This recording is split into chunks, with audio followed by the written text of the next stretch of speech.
அனைவருக்கும் வணக்கம். முனைவர் முரளி அவர்கள் எழுதிய படுத்த படுக்கை எனும் சிறுகதை. ஒரு குடிகார தந்தைக்கும் மகனுக்கும் நடந்த வாழ்வியல் நிகழ்வுகள், அதனால் பாதிக்கப்படும் மனைவியும் இக்கதையில் உண்டு. வள்ளி, கடைக்கு போகிறேன் என்கிறார் சேகர். சரிப்பா, தீனாப்பா போயிட்டு வரும்போது வெத்தலைப்பாக்கு வாங்கிட்டு வாங்க அப்படின்னு சொல்கிறா மனைவி. சரிப்பா கேட்டா வள்ளிக்கு கோவத்தில் மீண்டும் சொல்கிறா, உன்னோட இதே கஷ்டமாக போச்சு, நீ குடிக்க தான் போகிற, நீ இப்படி குடிச்சிட்டு வராத, உடம்புக்கு எடுத்துக்காத அப்படின்னு சொல்லி ரொம்ப வருத்தப்படுறாங்க. ஆனால் சேகர் கேட்கவே இல்லை, குடிக்கிறாரு, குடிச்சிட்டு வராரு. இந்த அப்பாட்ட சொல்லிடுமா, தேவையில்லாமல் குடிச்சிட்டு வீட்டுக்கு வராரு, எனக்கு ரொம்ப கஷ்டமாக இருக்குது இந்த குடிகாரங்களை பார்த்தாவே, அந்த வாடையே எனக்கு பிடிக்கல அப்படின்னு சொல்லி மகன் வந்து திட்டிகிட்டே இருக்கான் அவங்க அப்பாவை. வள்ளி வந்து அதெல்லாம் ஒன்றும் இல்லைப்பா, அவர் உடம்புலிக்கு குடிக்கிறாருப்பா அப்படின்னு சமாதானம் சொல்கிறாங்க. சும்மா சொல்லாதம்மா உடம்பு வலின்னு அப்படின்னு சொல்லும் போது, அவர் வரட்டும், இன்னைக்கு ரெண்டு ஒன்று பார்க்குறேன், அவர் கழுத்தம்படியே உடைச்சிட்றேன் அப்படின்னு சொல்லி பையன் தீனா வந்து கோவப்படுறான். வள்ளி ரொம்ப பொறுமையாக, அதெல்லாம் ஒன்றும் இல்லைப்பா, இப்போ கூட செல்வியை காட்டி பேசிக்கிட்டு தான் இருந்தேன், நீ கண்டுக்காத, அப்பாவெல்லாம் கண்டுக்காத, உன் வேலையை பாரு அப்படின்னு சொல்கிற சமாதானப்படுத்துகிறாங்க. ஆனால் பையனுக்கு ரொம்ப கோவம், எனக்கு அப்பா வரட்டும் அப்படின்னு சொல்லி அவன் காத்துக்கிட்டு இருக்கான். செல்விகிட்ட வந்து பேசிட்டு போகிறாங்க வள்ளி. செல்விக்கா வந்து என் ஹஸ்பண்ட் இப்படி இருக்காரு, ஆனால் மகனுக்கு ரொம்ப கோவம் வருது சொல்லும் போது செல்வி சொல்கிறாங்க, நீ வந்து புதுசுன நல்லா அன்பாக கூப்பிட்ற, தீனா அப்பான்னு கூப்பிட்ற அப்படின்னு சொல்லும் போது, இது என் அம்மா காலத்து பழக்கம்க்கா, எங்கள் அம்மா எங்கள் அப்பாவை வள்ளியப்பான்னு கூப்பிடுவாரு, நானும் இவங்க அப்பாவை தீனா அப்பா அப்படின்னு கூப்பிடுவேன், இது என் அம்மா காலத்து பழக்கம் அப்படின்னு சொல்லி முடிக்கிறாங்க. பையனுக்கு கோபம், அப்பா குடித்தா பையனுக்கு பிடிக்கல, குடிச்சிட்டு வீட்டுக்கு வந்தால் அந்த வாசனையும் பையனுக்கு பிடிக்கல. ஆனால் அப்பா அதில் கண்டுக்கவே இல்லை. அந்த முறைப்போட பையன் இருக்கும்போது பையனை வந்து சமாதானப்படுத்துகிறாங்க அம்மா. அவர் குடிச்சா குடிக்கிறாரு, அவர் இன்னைக்கு நேத்தா குடிக்கிறாரு அப்படின்னு சொல்லும் போது பையனுக்கு கோவம் அதிகமாகி கேட்குறான், ஏமா நீ ஏமா அவருக்கு வந்து சப்போர்ட் பண்ணுற குடிக்கிற விஷயத்துக்கு, குடிச்சா உடம்பு கெட்டு போயிடும் தெரியாதா உனக்கு கேட்டால், ஏன் தாலி தானே அறப்போகுது, ஏன் தாலியாக இருந்து அரைஞ்சிட்டு போகுது, உனக்கு என்னடா, உங்கள் அப்பா பற்றி உனக்கு எதுனா தெரியுமாடா, அவர் எவ்வளோ கஷ்டப்பட தெரியுமாடா உனக்கு, மற்றவங்க மாதிரி குடிக்கிறவங்க வீடெல்லாம் போய் பாரு, எல்லாம் குடிசை விடுறா, உனக்கு 3 வீடு இருக்குது, 2 வீடு வாடகை வருண்டா சொல்லி தேத்துறாங்க. பையனுக்கு அதெல்லாம் பிடிக்கல. அந்த வீடு வாசல் அதை பற்றி பையன் கவலைப்படாமல் அம்மா வந்து எதிர்த்து பேசுகிறான். அவர் வரட்டும், இன்னைக்கு நான் 2ல் ஒன்று கேட்குறேன் அப்படின்னு சொல்லும்போது அவர் அப்படி தள்ளமாடி சேகர் வந்து வராரு, தள்ளமாடிட்டே வராரு.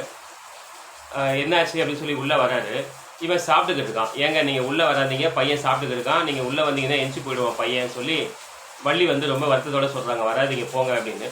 என் பையன் தாண்டி என்னை திட்டிட்டு போட்டோம், நான் என்ன சும்மாவா குடிக்கிறேன், ஏதோ உடம்பு வலி தாங்க முடியல குடிக்கிறேன், 10ஆம் கிளாஸ் படித்த படிப்படி நான் அந்த காலத்து 10ஆம் கிளாஸ்ன்னு சொல்லி பெருமையாக சொல்கிறாரு.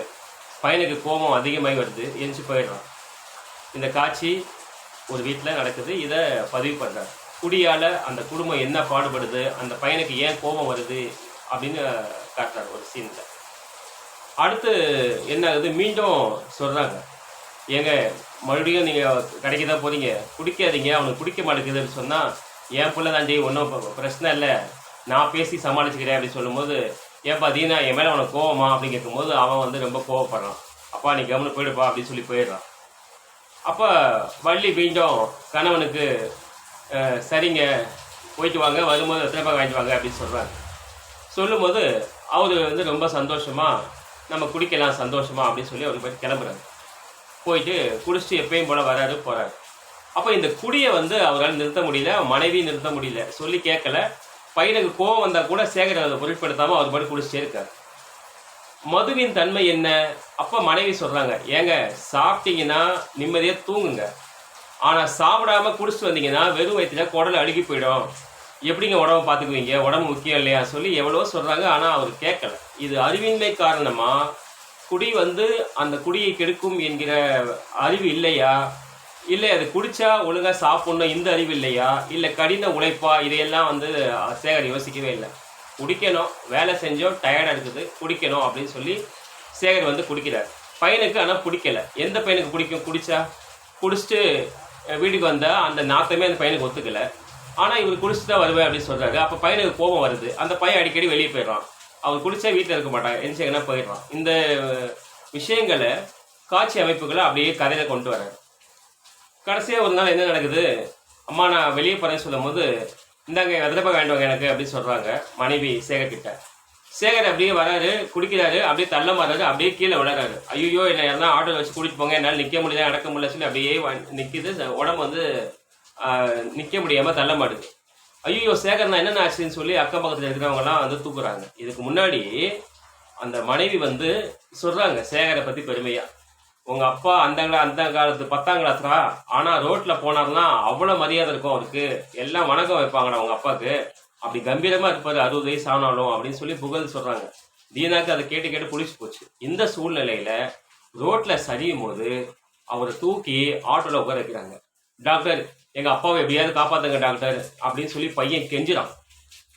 எங்க அம்மாவுக்கு தெரிஞ்சா உயிரியை விட்டுருவாங்க டாக்டர், எங்க அம்மாவுக்கு ரொம்ப நான் பதில் சொல்ல முடியாது, எப்படியாவது காப்பாத்துங்க அப்படின்னு சொல்லும் போது டாக்டர் வந்து சொல்றாரு, உங்க அப்பா நிறைய ஆல்கஹால் குடிச்சு நரம்பெல்லாம் பாதிக்கப்பட்டு படுத்த படுக்கைதான்ப்பா, உங்க அப்பா உயிரோட இருப்பாரு, ஆனா படுத்த படுக்கையில இருப்பாரு, ஏன்னா அவர் நரம்புகள் ரொம்ப பாதிக்கப்பட்டுருச்சு அப்படின்னு சொல்லி கதையை நிறைவு செய்றாங்க.